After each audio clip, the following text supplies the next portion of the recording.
Yamaha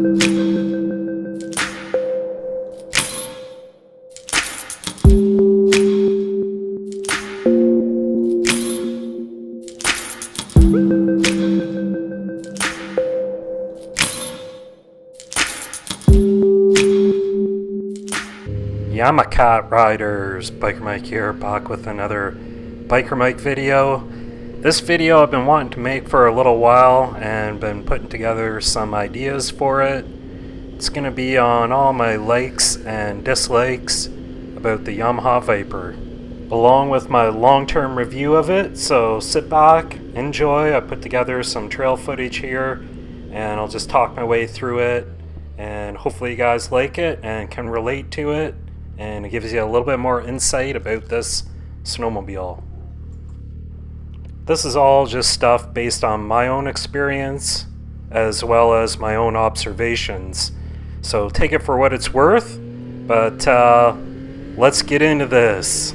So I've always been fond of the Yamaha products. I really do believe the Japanese are the masters at building small engines and still are.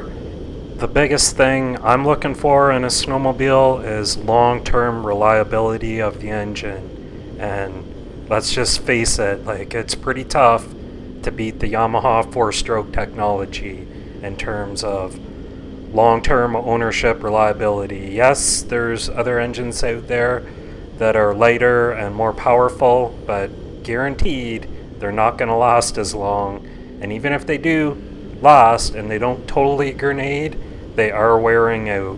They do wear down. 2-stroke engines do wear down.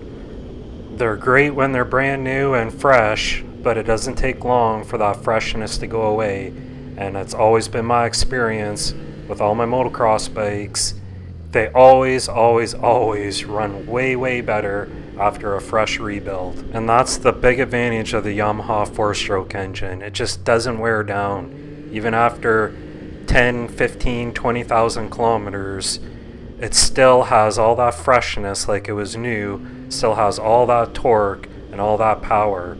It doesn't wear out like a 2-stroke.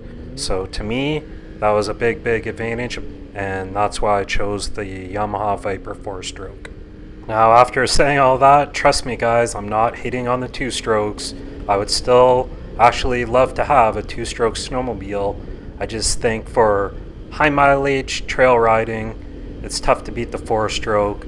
But obviously, if you're out there in the backcountry tossing that sled around or doing some real aggressive riding, for sure the 2-stroke lightness and snappy power is the way to go. And yes, 2-strokes are a ton of fun to ride, I get it, but so is the torque with this Yamaha motor.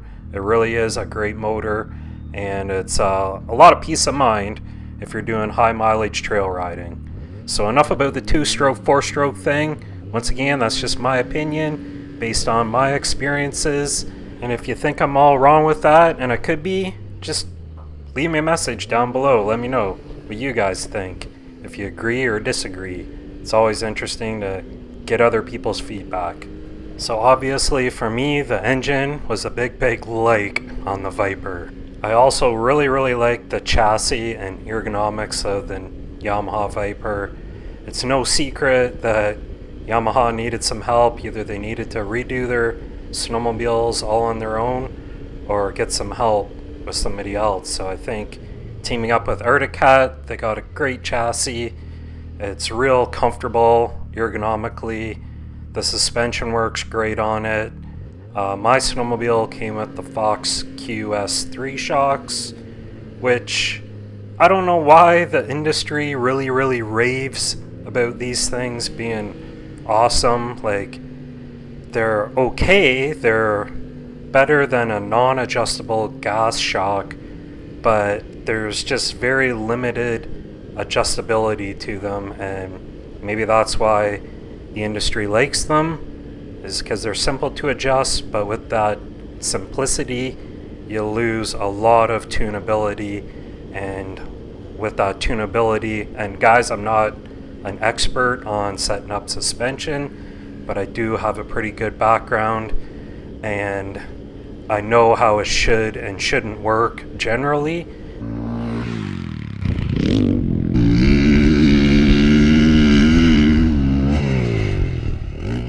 know there is advantages to having 2-speed compression valving, and just having a 3-position single-speed compression adjuster really limits what you can do with these shocks. I think they're capable of a lot more if they had some rebound adjustability as well as high and low speed compression, and you don't have to go to the full, screwdriver clicker type.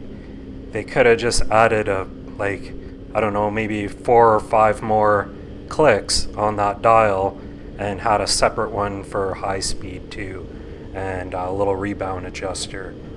And if they're worried about confusing people with that, just send a little manual along with the suspension offering some baseline settings for people to try.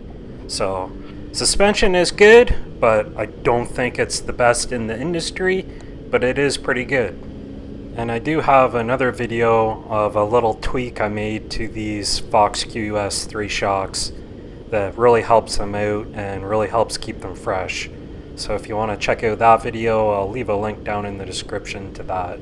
So a big like for the engine and chassis, but there was one thing I wasn't too happy with, and that was the starting issues I had with my snowmobile.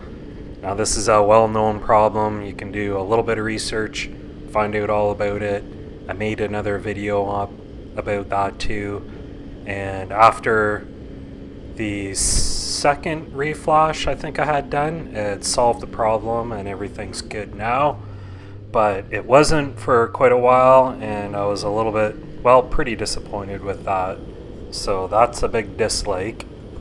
And I really just think, my own opinion is that problem would never exist if Yamaha had total control over it. But like I said, that's just my opinion. Don't know for sure. You guys can come up with your own conclusions on that. I also still, to this day, think that this snowmobile looks great. It's got great styling, and the colors, I just really like it. Like the Team Yamaha colors. I think they've always looked great, and it still looks great. So happy with that.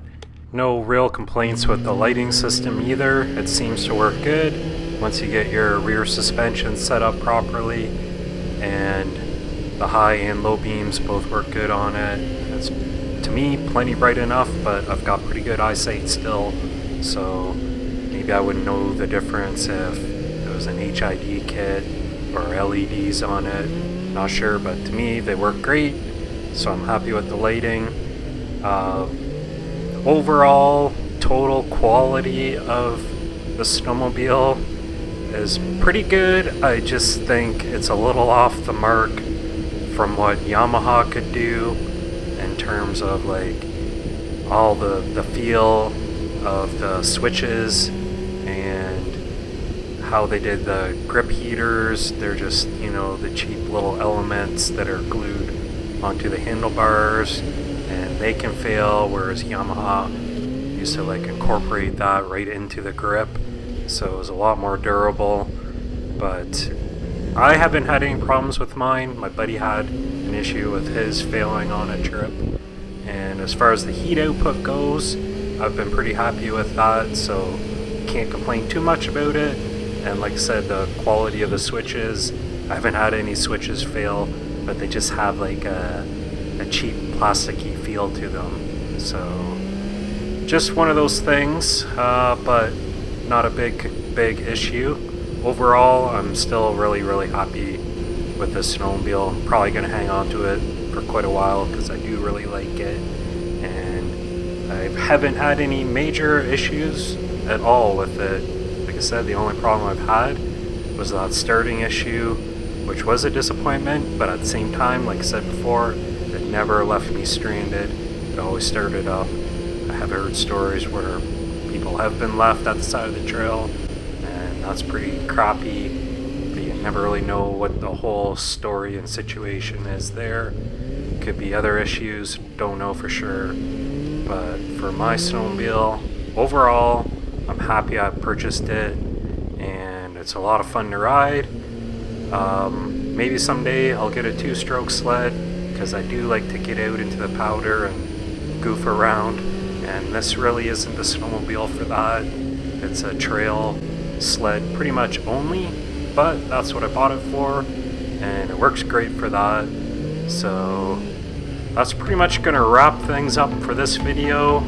Hopefully you guys found some information in there helpful, and if you like this video, give it a like for me, and if you haven't subscribed, subscribe, and be sure to check out all my other Yamaha Viper videos. Might be some helpful tips in there for you, and let me know what you guys think if you already have. And take care guys, happy riding, and let's get through 2021 season a little bit better. Biker Mike out.